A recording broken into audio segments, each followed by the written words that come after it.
I'm Sherilyn Skolnicki, and this is Brilliant Balance, the show for working women who are ready to shine. Each week, I bring you ideas, inspiration, and insight on balance, business, and getting it all done gracefully. You ready? Let's be brilliant. This is episode 295 of the Brilliant Balance podcast. Having needs doesn't make you needy with Mara Glatzel. So my guest today is an amazing woman. Mara Glatzel is an intuitive coach. She's a writer, a podcast host, and she describes herself as a needy human who helps other needy humans stop abandoning themselves and start reclaiming their humanity. She teaches people essentially how to embrace their own needs and wants and to articulate those so that they have a chance of actually getting them met. And Mara wrote this exceptional book, which is how we crossed paths. Her book is called Needy: How to Advocate for Your Needs and Claim Your Sovereignty. And in this book, she gets into a lot of really interesting elements of the concept of needs and of wants. So in the book, she really is interested in helping us figure out how we can live the life that we want, that we're meant to have, instead of allowing life to kind of lead us around by the collar. She gets into a ton about relationships and how we can improve our relationships with our family and our friends and our coworkers when we are better at articulating our needs. And she helps really put language around how do we speak and think and listen in ways that honor our needs and also our boundaries. I think one of the most interesting parts of this conversation that you're going to hear is when we talk about what is our responsibility when someone has articulated their need to meet that need, right? What does it look like when we have to say, I don't have the capacity to meet that need right now, or to honor that desire? And that is a really important piece of this conversation that we got a chance to dig into. So when Mara's team reached out about her book, Needy, I was so excited.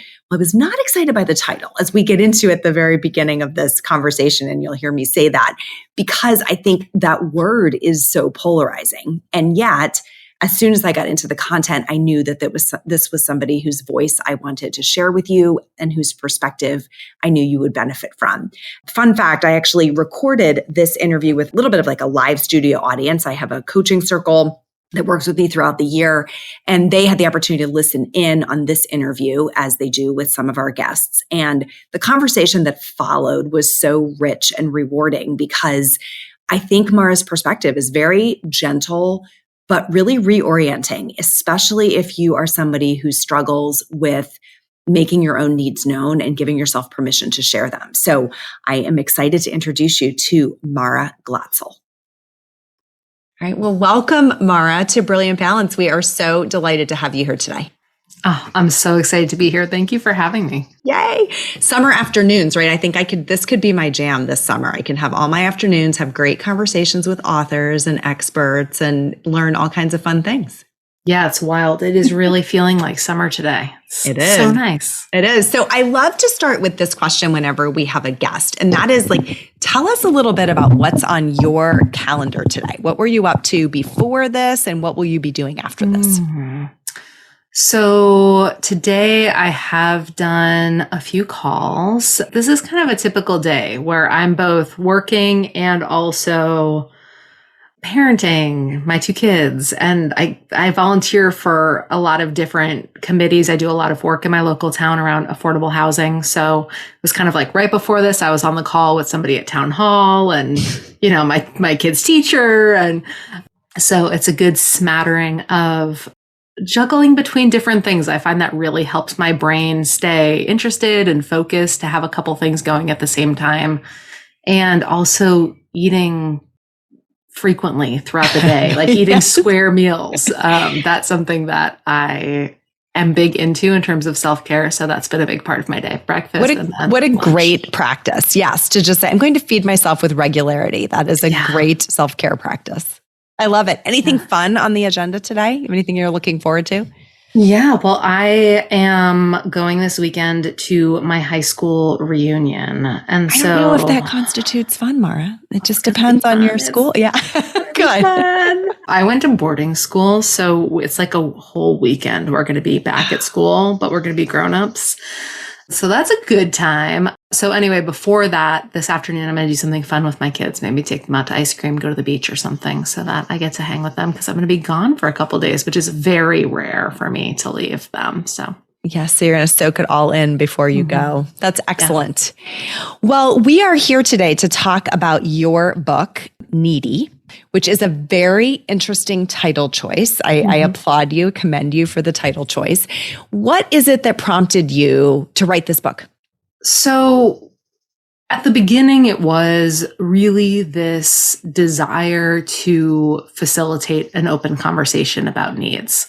I found that both personally and also in my work, that this was something we don't have enough of an experience with other people talking about. And so we have a lack of vocabulary. We have a lack of role models. We have a lack of just general understanding of what it means to be a person who has needs. And I certainly grew up as somebody for whom the word needy would kind of make me cringe and despair. That was the thing you didn't want to be. Nobody wants that. And so as I worked on this book, I really understood that for many of us, it's not that we carry stories about our needs being met. We do. And it's not that we're afraid to ask for what we need in our relationships. We are. But beyond that, we lack a shared vocabulary for what is even on the table to need. And my clients would say, well, people ask me, well, what do you need? And I'm kind of stymied by the presence of that question.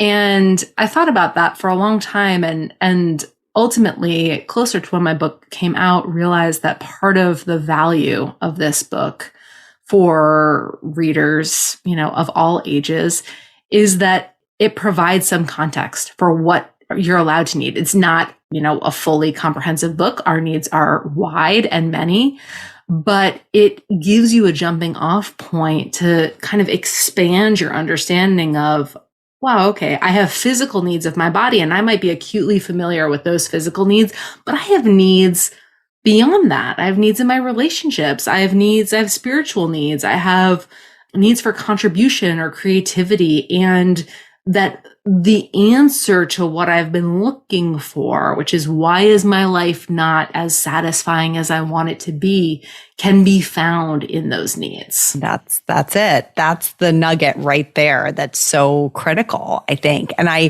think it was an interesting title choice, but I am curious, in your research and your kind of excavation work, what is it about the word needy that makes us so uncomfortable? Why does it get under our skin? Yeah. So this book was originally entitled Daily Tending. Oh. And my publisher was kind of just like, no. What is that? Yes to you, but no to this. But my podcast is called Needy. And so they were fierce proponents for Needy as the title from the very beginning. Mm-hmm. And what I found was, as I got closer to the book coming out, is that it's a really great litmus test. If it makes you feel a certain kind of way to hear the word needy and see it, it's written in many times on the cover of the book, then this is a book for you. Yeah. There's something for you here. Because I think we can all conjure that feeling of that hungry ghost, that pot boiling over, that thing that's just too much, too many feelings, too many thoughts, too many needs. And what is true is that we all have needs. We are all needy. And that when we are in relationship with our needs, when those needs are acknowledged, and some of them are met, not all of them, but when we're in relationship with our needs, we don't feel needy. We don't feel like that hungry ghost. That's what happens when we are suppressing the needs, telling ourselves we can't need or want what we need and want, believing the truth or the lie that there's no space for our needs in our lives and our relationships. When we are restricting ourselves in that kind of way, of course we feel like we're protecting that pot boiling over feeling, that very tenuous knowing of I want and need so much more than I'm allowing myself to even identify in this moment. And so, neediness, what is neediness, right? A desire to matter to yourself, a desire to matter to somebody else, to be regarded, to be prioritized. We all want that. We all deserve that. We all need that. And that is not a problem, but it becomes a problem when we make ourselves small to try and fit into places that I'm not even going to say where our fullness isn't welcome, because we don't know, right? Unless we show up that way. I also think I'm listening to you say that, and I keep thinking, I know in this audience of women, a lot of people will have that kind of visceral reaction of, I don't want to be called that. And that's what I'm interested in, where it comes from. And my sense is that is a label that got put onto some of us because we had the audacity to express our needs. Like there's it's the punishment almost for as a child or a young adult expressing a need and someone saying, God, you're so needy. Like, why are you asking for this stuff that's the interesting thing to me, is that somehow it became a label for a behavior that I'm actually hearing you say we want to celebrate the identification and articulation of those needs, but that it could have come back to bite us like early on. Absolutely. And I think that by and large, when we are being called needy, the person is trying to express their own need for space. Or for, I don't know, that they're saying that I'm overwhelmed in this moment. And there are so many ways to go about that moment other than making the person in front of you feel bad for having needs. Right? But if you think about, if you don't have the skills, you don't have the time, you don't have the energy. I know many of us were called needy as children, which is heartbreaking. And, having compassion for those people who may not have had the bandwidth to be with us the way that we might have needed them to be with us. And that's about them and not about you, right? Somebody else not being able to meet your needs is not a referendum on those needs or a referendum on your worth as a human being. It is them in, varying levels of skill saying to you, I don't have the capacity to meet you where you are right now. Yes. That's fascinating. Now, do you think the conversation plays out differently when someone is expressing a need versus a want? Yeah. So what's interesting about needs and wants is that we have, I find that people really want to put them into a hierarchy and that we think about them in such a way, right? A need is needed, required, and a want is extra, is extraneous. It's like even more audacious, ask for what you need, but after what you want, what is that person called? And I prefer to think about how needs and wants play together, because I think they're both really important to our lives, to our understanding of ourselves, to our relationships. And I think about them in such a way that a need is what you require and a want is what you desire, and that actually they work together. So the need is the what and the want is the how. So say you need love, right? But you want it to come through this door particularly, or you need it in, you desire it in this certain kind of way, or you need to eat something, you're hungry, but you want this specific thing in particular. And so when we're thinking about wants in that way, I find it helps to destigmatize them, because if you think about it, it's like a want is an expression of a need.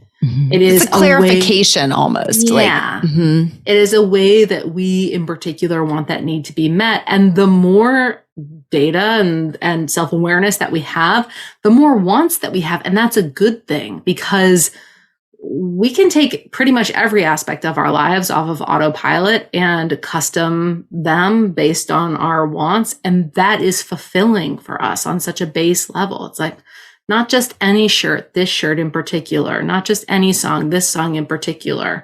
And the more that we're able to do that, the more that we have this life, this external life that reflects our internal experience. And that's exciting. It's comforting. It feels really happier, good. right? Yeah, absolutely. So I think it's interesting that when I think through the other lens, right, when I think about meeting other people's needs and I look at the women I coach and how incredible they are at meeting other people's needs, maybe everyone else's needs, right, but their own. Why do we seem to be so much better at that? Well, I think we're socialized into that from an early age, and we're taught that that is what a good caregiver looks like, a good wife, a good friend, a good parent. And so those skills are highly developed. And they also may come to you naturally. I know for myself that I am kind of a natural born caregiver. So, what I have this base understanding of being able to know what people need before they need it, which meets then, this additional kind of trauma response of always honing the room and figuring out where everyone is. And it's this mix which turns me into somebody that actually receives a lot of external validation for being so good at just knowing what other people need. And then you think, well, I'm good at it. So, this is my identity. I have to keep doing it. And what I find is that the more balance we can bring to our caregiving, including ourselves in the care that we are offering others, then we have this opportunity to meet other people's needs, sure, but not at the expense of our own, to meet our own needs in addition, and to be able to bring so much more sustainability to the entire ecosystem. Because I found for myself, and I'm sure this resonates with many other people, that when you are meeting everyone else's needs at the expense of your own, you're setting yourself up for burnout. And you're setting yourself up for not feeling acknowledged, not feeling as though you matter, feeling overlooked and underappreciated and resentful, right? That kind of heaviness that accompanies being really good at something, so good at something that people don't even thank you for it, right? Don't even appreciate you for it. And so I think it is not one particular thing. Certainly we are socialized in this direction. Certainly many of us are innately good at it. Certainly we're praised for it, and our ego becomes attached to continuing that relationship pattern. Hi, it's Cheryl Ann. Thanks for listening. Did you know that the ideas I share on this show are things I also can help you implement? If you want me in your corner helping you find more time for what fills you up, go to brilliant-balance.com/schedule and sign up for a free exploratory call. Give yourself this time. You'll be so glad you did. And yet, when you said, could we widen the circle such that we are one of the people whose needs we are tending to, that feels like the breakthrough to me. That if it's an either or construct, I either meet your needs or I can meet my own. It's like we're operating under that paradigm almost without questioning it. And if you redraw the circle and say, what does it look like for me to meet your needs and my own? They're not really, at least in my experience, they are not always mutually exclusive. There are ways in which everyone kind of gets a turn. It's a turn-taking model of being able to declare, it's my turn. I'm doing this thing for me right now, and I will get to that. But that avoiding of burnout is really, if we are never making the list, that's where I think I'm hearing the depletion, right? It's energy is pouring out. There's nothing coming back in to replenish ourselves. Yeah. And what's tricky about it is that many of us don't have role models for this. We're not listening to conversations about it. We don't even know what it would look like if it were to look differently. And that's part of the reason that, I talk about my needs a lot. I wrote a book about needs. I facilitate groups about needs, because we need to see these examples of, oh, wow, I genuinely didn't know that you were allowed to ask for that. I genuinely didn't know that, other people experience this same thing that I'm feeling inside of me, which is I want to matter. I need something that I maybe can't even articulate. And the more that we're able to get in good company and have these conversations, the more we can learn from one another and see, oh, wow, okay, this person's prioritizing themselves in this way. I am actually interested in doing that. And I see, now I have a bit of a framework for what that might look like. That's fascinating because I think you're absolutely right, of course, that so many people grew up in environments where particularly female caretakers were not asking for anything. They were just give all the time. And then the cultural narrative is the same. So where are these examples where it doesn't come with a negative label, because that's the edge is, can we articulate what we need and want in a way that's still graceful, that's still polite, that still has like a level of social acceptability, at least to get started, right? Because I think when it carries the negative connotation in the way that message is delivered, that's where there's immediate, like, that's not for me. I'm not willing to tolerate the uncomfortable emotions that might come with articulating that need if that's the response I'm going to get. You know, I sense a lot of fear in like what would happen if I articulated my needs when I'm in our coaching community. So do you have any perspective on that? Like the next step. So, okay, I articulate this need or this want, and it doesn't go so well. Right? The response I get back might be it's new. Maybe the person that I'm in relationship with has never heard me do that before. Then what? Yeah. So two things. The first piece is I'm a really big fan of talking about it before you talk about it. So great. Yes. And to say, you know, hey, look, this is something that I'm trying to do. You can anticipate that you're going to see me practicing this. And I, just want you to know. And also, just like with anything that you're new at, it may be challenging at first. I might not get it right. I might not say it in a way that you can really receive it. I might say it too loud. I might say it too softly. That this is something I'm practicing can be really useful. And then the second piece is really having an understanding of the architecture of a conversation about needs. So your job as the need haver is to ask for what you need. I like the need haver. Yeah. With as much clarity and as little sort of justification, explanation as possible. Ask for as much of what you need as possible. We all go through this process of here's what I need. And, now I'm kind of cutting it down based on what I think the other person's going to give me or what I think I'm allowed to ask for. Asking for the most of what you can ask for as possible is always a great place to start, because then, of course, now we're going to go into a conversation with somebody else. So our job is to ask for what we need. Their job is to determine whether or not they have the capacity to meet us in that need. They may not have the capacity to meet you in your need. Yeah. That doesn't mean there's something wrong with you. There's something wrong with the need. You shouldn't have asked. You're a terrible person. This is so embarrassing. Take it all back and run away.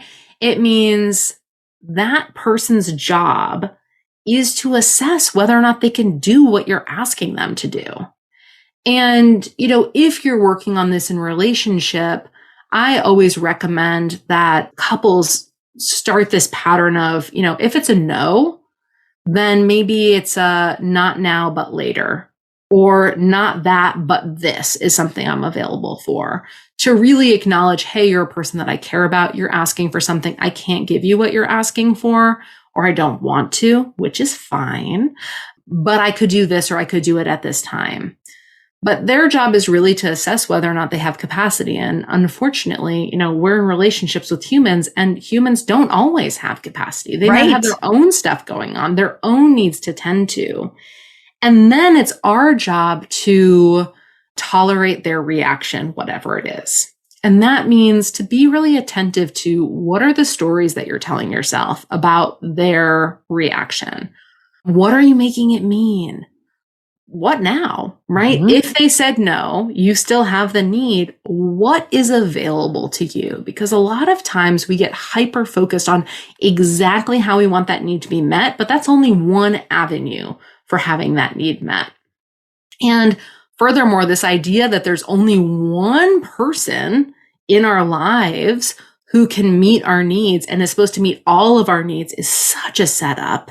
Yes. So when we're getting curious and creative about how else to meet that need, thinking about, might there be other people in my life with whom I could meet that need? Might there be a different avenue to meeting that need? And of course, with time, if you're in a relationship where you're asking for things that you need and you're never getting them, that person doesn't have any capacity for you or makes you feel badly about asking for what you need, you get to assess at a certain point whether or not that's the relationship for you. But getting into that pattern of it's my job to ask, it's their job to determine what they have the capacity for, and it's my job to figure out what to do next can help to alleviate some of the murkiness and turmoil of advocating for your needs. Yeah, that's so helpful, Mara, because it reminds me of the phrase, it takes a village, that when you said for us to have this expectation that one person can meet all of our needs is so absurd. And yet it is the cultural narrative around partnership. And when I think about even in my own household, how often, we're at the beginning of summer, my kids are all home, they need a lot of stuff, they need transportation and permission to do things and snacks and whatever. It doesn't always have to be me providing that. So I think we have fallen into a rhythm over the years of leveraging both of my parents who live close by and, now the older siblings can help with the younger ones to meet those needs from the collection of the village, or a neighbor. Can this parent drive? And sometimes I think we don't even give ourselves permission to do that, to kind of widen the definition. This partner loves to travel and is saying, I would love to travel and see these places. And their partner is like, I don't want to do that. Right. Well, could someone else travel and take that trip and have that experience? Like just widening the definition of what is acceptable to us to get the need met or the want met feels really important in this. Yeah. Being open-minded. In the fall, actually, my partner and I are taking separate trips to Tuscany. And this happened because I am running a retreat in Tuscany in October and, doing a little bit of traveling around that. And they really wanted to do that. But our kids are at an age where we can't leave our kids for 2 weeks. I mean, we have family and stuff, but it's just like, it doesn't work. Yeah. And so, they said to me, hey, I feel jealous of your trip and I really want to go on a trip. And my friend is going in September. How would you feel if I went also to Tuscany in September for a week and a half? And I think that's great, right? That acknowledgement of we both have this need and we have a 4 and a 7-year-old and we're figuring out how to get those needs met. And of course, ideally we would go on a trip like that together, but in this stage of our lives, nobody has to sacrifice what they need and we can make it work. Yes. But we have to be willing for it to be creative and we have to be willing to suspend those stories in our heads that say, what does this mean about me? Right. I was talking to a friend of mine the other day who was telling me that her and her husband sleep in 2 separate rooms. And they have a bunch of kids and her husband snores and he's up really early and she goes to bed really late. Anyway, they launched into it in such a way that they were kind of apologizing or explaining it. Yes, they were expecting that I wouldn't get it. And I was so surprised. I'm like, look, hey, I don't care. Right. Rest is such an important need, especially when you have young kids. We're all trying to get as much rest as possible. Who cares what that looks like or what other people think about you?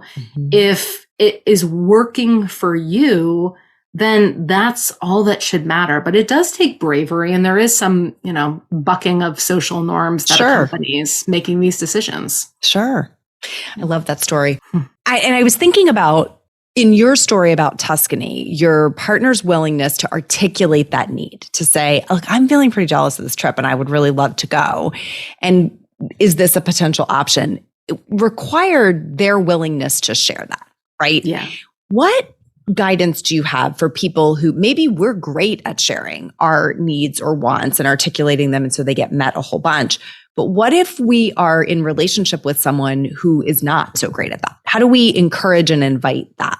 Yeah. So I will say my partner is historically not great at that. And this has been a real work in progress.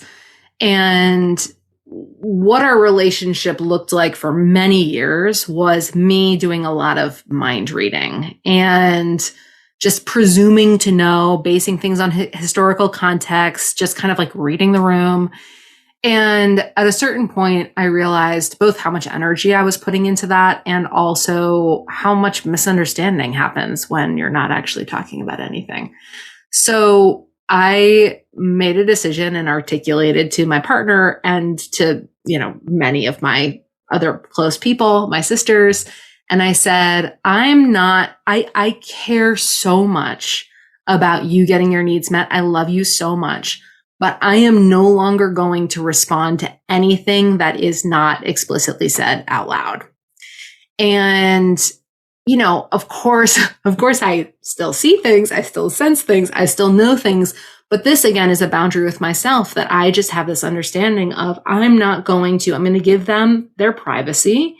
And when they're ready, they're going to let me know what they want. Or if they don't, that's also their business. Right. That's their business. And their needs not going to get met. And that's, again, not my job. That's unfortunate.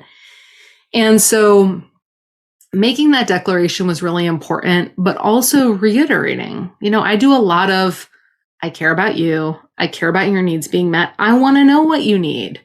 And also, you're going to have to walk yourself in the door yourself. I think you retired from the mind reading business, because it is exhausting and it's inaccurate. As intuitive as I'm sure you are and as well honed as that instinct is to read the room, it's like it can still be wrong if they're not actually saying what the thing is. There might be, you may never have thought of the Tuscany example without it being clearly articulated. That's brilliant and hard. And I can imagine that conversation going a lot of different ways, but I would co-sign on that. That sounds like a very effective approach to give yourself some freedom and say, it's not realistic for me to guess at your needs, but I am inviting you regularly to share them and to trust that I will do my best to meet them. Yeah, I love that. Yeah. Well, and at any point when you change your relationship contract with somebody, there's a period of awkwardness. I think that's really important to just identify is that it is strange to try something new, especially if you've been with somebody for a really long time, or, we're talking about your family of origin. Like these relationship contracts are etched in stone, it feels like. Yes. And yet we can change how we show up. And I think, again, going back to the talking about it, when there is trust and there is safety to be able to do this, I'm a huge fan of saying, this is what I'm working on. And this is what you can expect from me. And I anticipate that it's going to be uncomfortable. And also, I fully trust that you can rise to the occasion. And that it's good for both of us. When it relates to us asking for what we need out loud, more of our needs will be met without a doubt. No question. If we ask for them out loud. And also, there's a vulnerability and an intimacy to asking for what you need that strengthens your relationships in a way that has them really seeing you, which can be remarkably uncomfortable, but is so important. Mm-hmm. And, you can practice this. You don't have to go straight to whatever the hardest relationship in your life is. You can practice this wherever you feel the most comfortable and work your way up to it. I think that's important too, because a lot of my clients will say, I know I'm supposed to trust my person, but it feels so high risk to ask. Go to the restaurant and get the right order. That would be a good starting point. Yeah, exactly. I didn't ask for this. I want something else, or absolutely. And or when somebody asks you if you want to help on something, or you have time and you don't, say no. Mm-hmm. But wherever it is, that's the easiest to begin the practice there. I love it. I love it. Y'all, Mara's book is called Needy: How to Advocate for Your Needs and Claim Your Sovereignty. Can you tell the listeners where they can find you online and also take your quiz? Yeah, you can find me at maraglatzel.com. You'll find the quiz there. The book is there.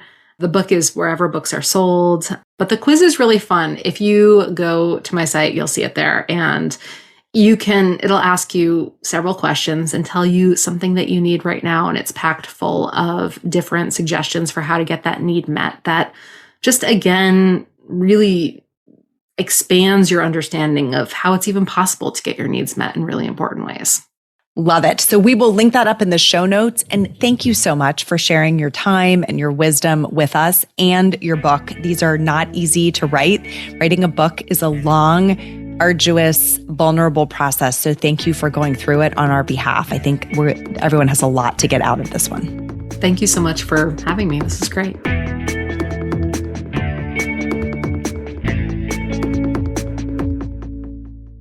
This is thepodcastfactory.com.